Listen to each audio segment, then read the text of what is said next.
M'dzina la Atate ndi la Mwana ndi la Mzimu Woyera. Amen.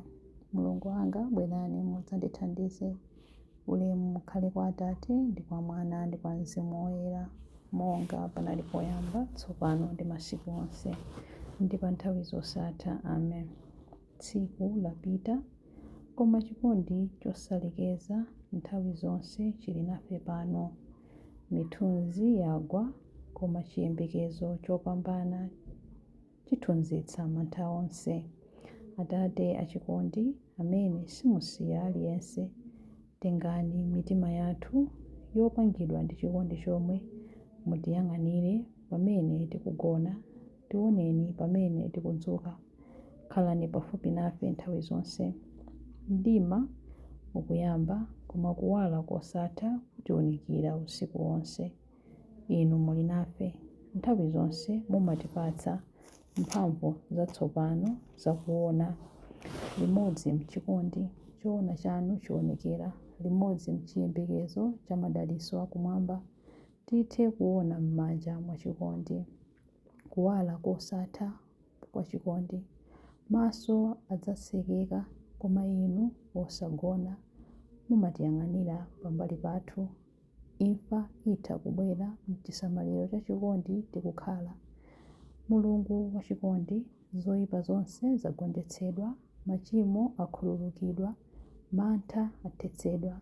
Khalani nafe m'mitima mwathu, mukhale madzulo ano.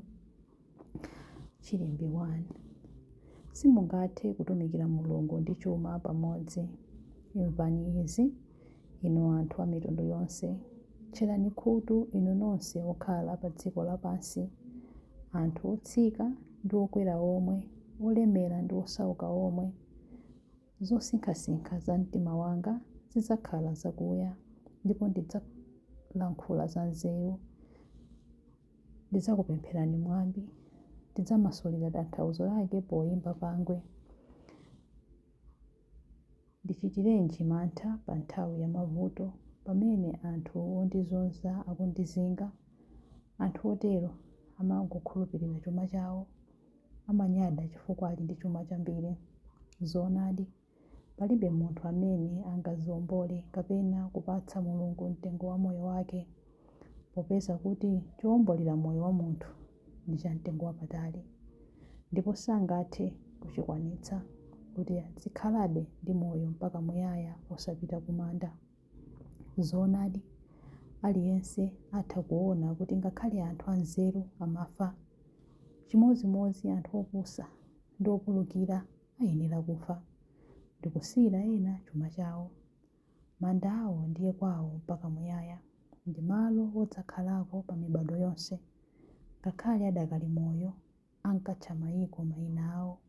Ngakhale munthu akhale wolemera chotani, komabe adzafa chabe ngati nyama zakuthengo.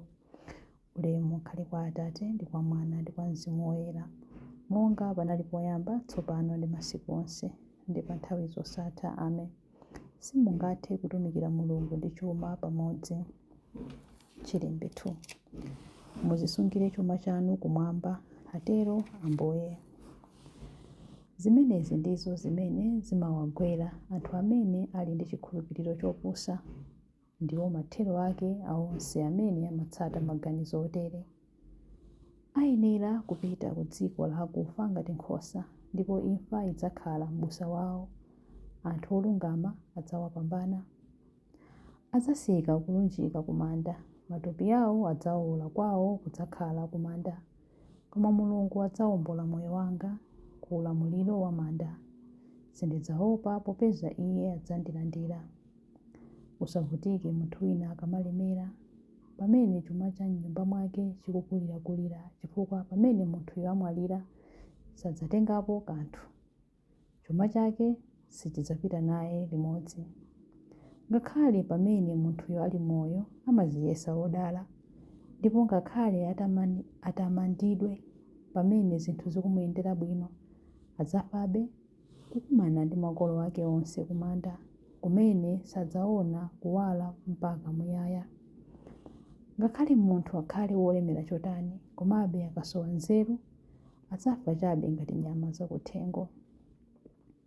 Ulemu ukhale kwa Atate ndi kwa Mwana ndi kwa Mzimu Woyera, monga panali poyamba, tsopano ndi masiku onse ndi pa nthawi zosatha. Amen. Muzisungire chuma chanu kumwamba, atero Ambuye. Chilimbe 3. Chiyamiko ndi ulemu zoyenera kwa mwana wankhosa amene adaphedwa.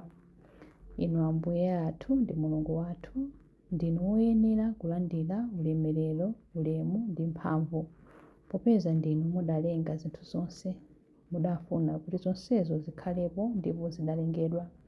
Ndinu woyenera kulandira bukuli ndi kumatula zimatiro zake, pakuti mudaphedwa ndipo ndi imfa yanu mudawombolera Mulungu anthu a fuko lililonse, achilankhulo chilichonse ndi a mtundu uliwonse. Mudawasandutsa mtundu wachifumu ndi ansembe otumikira Mulungu wathu, ndipo adzakhala olamulira pa dziko lapansi. Ndidamva mngelowo akuyimba mokweza mawu kuti, mwana wankhosa amene adaphedwayo ngoyenera kulandira mphamvu, chuma, nzeru, nyonga, ulemu, ulemerero ndi chiyamiko. Ulemu ukhale kwa Atate ndi kwa Mwana ndi kwa Mzimu Woyera, monga panali poyamba, tsopano ndi masiku onse ndi pa nthawi zosatha. Amen. Chiyamiko ndi ulemu zoyenera kwa mwana wankhosa amene adaphedwa. Mawu a Mulungu. Mawu akuchokera mu buku la Aroma 3:23 mpaka 25a. Onse adachimwa nalephera kufika ku ulemerero umene Mulungu adawakonzera. Koma mwakukoma mtima kwake kwaulere, anthu amapezeka kuti ngolungama pamaso pa Mulungu chifukwa cha Khristu Yesu amene adawawombola. Mulungu adamupereka Iyeyu kuti ndi imfa yake akhale nsembe yokhululukira machimo a anthu okhulupirira Iye. Mulungu adachita zimenezi kuti aonetse njira yake imene anthu amapezekera kuti ngolungama pamaso pake. Mawu a Ambuye. Tithokoze Mulungu. Chiyankho. Tidzadziwa chimwemwe chodzaza ndikadzaona nkhope yanu, Ambuye. Ndidzadziwa chimwemwe chodzaza ndikadzaona nkhope yanu, Ambuye. Chikwaniritso ndiponso chimwemwe chosatha pamaso panu ndikadzaona nkhope yanu, Ambuye. Ulemu ukhale kwa Atate ndi kwa Mwana ndi kwa Mzimu Woyera. Ndidzadziwa chimwemwe chodzaza ndikadzaona nkhope yanu, Ambuye. Chilimbi cha nyimbo ya Amayi Mariya. Mutichitire zazikulu, Ambuye, chifukwa ndinu wamphamvu ndipo dzina lanu ndi loyera.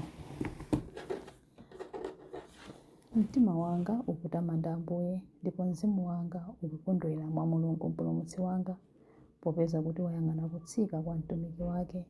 Ndithu kuyambira tsopano anthu a mibado yonse adzanditcha wodala. Iye amene ali wamphamvu wandichitira zazikulu, ndipo dzina lake ndi loyera. Amawachitira chifundo anthu a mibado ndi mibado amene amamulemekeza. Wachita zamphamvu ndi dzanja lake, wabalalitsa anthu a mtima wonyada. Mafumu amphamvu wawatsitsa pa mipando yawo yachifumu. Anthu wamba nkuwakweza, anthu anjala wakhutitsa ndi zabwino. Anthu olemera nkuwabweza osawapatsa kanthu. Wadzathandiza anthu ake a Israeli pokumbukira chifundo chake. Izi ndi zomwe adalonjeza kuti adzawachitira makolo athu akale aja, Abrahamu ndi zidzukulu zake mpaka muyaya. Ulemu ukhale kwa Atate ndi kwa Mwana ndi kwa Mzimu Woyera, monga panali poyamba, tsopano ndi masiku onse ndi pa nthawi zosatha. Amen.